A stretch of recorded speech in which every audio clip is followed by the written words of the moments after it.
لتسون صفوفكم او ليخالفن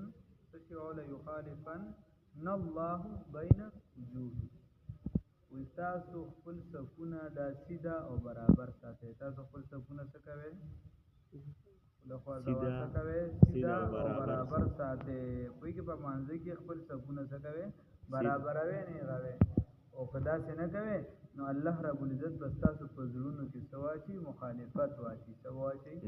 مخالفت واچوي. یاد وساتئ دا د مانځه نه یو مسله دا ده چې کله د امام هلکه دغه وویلی شي قامت، نو دی به صفونو ته ګوري، که صفونه کاږه یا به نیغئ.